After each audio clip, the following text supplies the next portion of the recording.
یہ ہماری ٹریننگ ہے. تو اسی وقت بیٹھیں جب آپ مایوسی کی طرف جا رہے ہیں اور نہیں کہہ دیں اللہ کو کہ اللہ تیری طرف سے ہے نا. بس جیسے نبی صلی اللہ علیہ وسلم نے طائف کے واقعے کے بعد دیکھیں ایک درخت کے نیچے بیٹھے روئے ہمارے نبی, کتنا وہ تکلیف دہ لمحہ تھا, شکایتیں کر دیں ساری کہ اللہ آپ مجھے مت چھوڑیں, ان لوگوں کے حوالے مت کریں, کیوں ان کے حوالے کرتے ہیں, میرے ساتھ زیادتی کریں گے, ساری دل کی بھڑاس نکالی اللہ کے آگے. لیکن اینڈ میں کہا کہ اے میرے رب جب تک تو راضی ہے نتھنگ ایلس میٹرز, جب تک تو راضی ہے کوئی اور چیز میٹر میرے لیے نہیں کرتی. تو یہ ہے سیٹسفیکشن. اور تیسرا ہے محبت. تو اس کو میں تھوڑا سا ایکسپلین کرتا ہوں. To leave the complaint is a degree of patience. ظاہر ہے صابر انسان ہی شکایت کرنا چھوڑے گا, اسی لیے صبر بھی بہت خوبصورت گفٹ ہے, اور صبر اور توکل آپس میں بہت جڑے ہوئے ہیں. اس لیے اللہ کو صابرین سے بھی محبت ہے, اور صبر اللہ سے مانگنا چاہیے, اور صبر کر کے آتا ہے. یہ بات یاد رکھیں. صبر کا مطلب یہ نہیں ہے کہ سفر کیا جائے, یعنی اپنے آپ کو تکلیف میں ڈالا جائے اور کچھ کیا نہ جائے, نہیں, یہ صبر نہیں ہے. صبر ہے کہ you do everything possible with a good attitude and you also wait for things to become better. یہ صبر ہے. اور آپ غلط سائڈ پہ نہ چلے جائیں, شکایتوں پہ نہ چلے جائیں, بالکل ہی آپ دین سے نہ ہٹ جائیں, رائٹ, وہ صبر کے منافی ہے. تو صبر, to leave the complaint is a degree of patience. Satisfaction is the calmness of the heart towards what Allah subhanahu wa ta'ala has decreed. اطمینان کا مطلب یہ ہے مطمئن ہو جانے کا کہ آپ کا دل جو ہے وہ مطمئن ہے اور وہ کام ہے, کمپوزڈ ہے, کس بات پہ کہ جو میرے رب نے میرے لیے ڈکری کیا ہے. اور وہ آپ کو سمجھ آ جائے گا, ٹھیک ہے, کہ ایک چیز اب ڈکریڈ ہے. دعا تو ہم کرتے رہیں گے, لیکن اگر چلو دعا سے مسئلہ حل نہیں ہو رہا ہے تو اللہ کی رضا میں راضی ہو جانا چاہیے. اللہ کی ڈکری پہ ہم راضی ہیں, تو اس سے کیا ہوگا کہ انشاءاللہ آپ کو اطمینان ملے گا. And love is to love what اللہ سبحانہ وتعالی ہیز ڈکریڈ فار ہم. یہ بہت مشکل لمحہ ہے کہ اس بات کو پی جانا. ظاہر ہے تکلیف آسان تو نہیں ہوتی. پہلا سٹیپ تو شوق لگتا ہے کہ یہ کیا ہو گیا, خدا نہ خواستہ کسی کوئی بیماری آ گئی, شوق لگے گا. خدا نہ خواستہ آپ کو پتہ لگتا ہے کہ آپ میں کوئی کمی ہے, کسی بھی چیز کی کمی ہو سکتی ہے, رائٹ. شوق آتا ہے ایک دم, اس سے نیکسٹ اسٹیپ غصہ آ سکتا ہے, اس سے نیکسٹ اسٹیپ ڈینائل آ سکتا ہے کہ ڈینائل پہ چلا جائے انسان, یہ کیسے ہو سکتا ہے, وغیرہ وغیرہ. پھر اللہ معاف کرے اگر انسان اپنے آپ کو صحیح سے کاؤنسل نہ کرے, صحیح سے ان کانسیپٹس پہ نہ آئے توکل والے, تو شیطان کے ہتھے چڑھ جاتا ہے, پھر بہت ہی پٹری سے اتر جاتا ہے انسان, رائٹ. تو اس لیے یہ بڑا مشکل سٹیپ ہے کہ اللہ کے فیصلوں سے محبت کرنا اور اللہ کی جو تقدیر ہے اس سے محبت کرنا کہ یار اب میں راضی ہوں, بس آپ کا فیصلہ ہے نا تو میں راضی ہوں. تو اس کا یہ مطلب نہیں ہے کہ دعا نہ کی جائے, انشاءاللہ اس پہ ابھی ہم آتے ہیں. لیکن اینی وے یہ 3 درجات ہیں توکل کے. The first degree is for the ascetics, the second degree is for the truthful ones, and the third degree is for the messenger. سبحان اللہ. یہی جو اسکالر ہیں, یہ کتاب ہے ایکچولی التوکل بائی ابن ابی الدنیا, یہ اس میں سے ایک کوٹ ہے. انہوں نے کہا کہ جو پہلی ڈگری ہے, جو پہلا درجہ ہے توکل کا, وہ ہے کہ شکایت ہی چھوڑ دینا.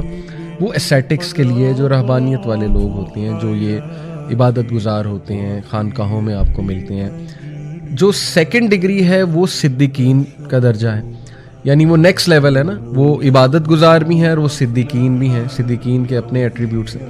اور جو تھرڈ درجے پہ آ جاتا ہے, جو محبت کرنے لگتا ہے اللہ کی ڈکریز پہ, جیسے رسول اللہ صلی اللہ علیہ وسلم کی لائف ہے کہ انہوں نے اپنے ہاتھ سے اپنے 2 بیٹوں کو دفنایا, انہوں نے اپنے ہاتھ سے اپنی بیٹیوں کو دفن کیا, لیکن وہ اللہ کی رضا پہ نہ صرف راضی تھے, محبت بھی کرتے تھے, پسند بھی تھے انہیں اللہ سبحانہ تعالیٰ کے فیصلے.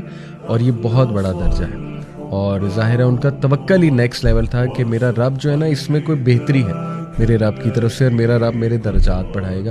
یہ رسولوں کا اصل میں درجہ ہے, اور اس درجے کو بینچ مارک بنانا ہے, کیونکہ اللہ کے نبی صلی اللہ علیہ وسلم ہمارے لیے مثال ہیں. تو ان کا جو لیول تھا توکل کا, اس کو بینچ مارک بنائیں گے تو کہیں پہ پہنچیں گے نا انشاءاللہ. آلدو مشکل ہے, لیکن اللہ تعالیٰ ہمیں عمل کی توفیق عطا فرمائے. مدارج السالکین ایک کتاب ہے امام ابن القیم رحمہ اللہ کی, تو اس میں وہ فرماتے ہیں The condition of the one who relies on Allah is like the condition of the one who is given a dirham by a king. Then it gets stolen from him. So the king says to him, I have many times as much as that, so don't worry. When you come to me, I will give you from my treasures much more than that. Subhan Allah.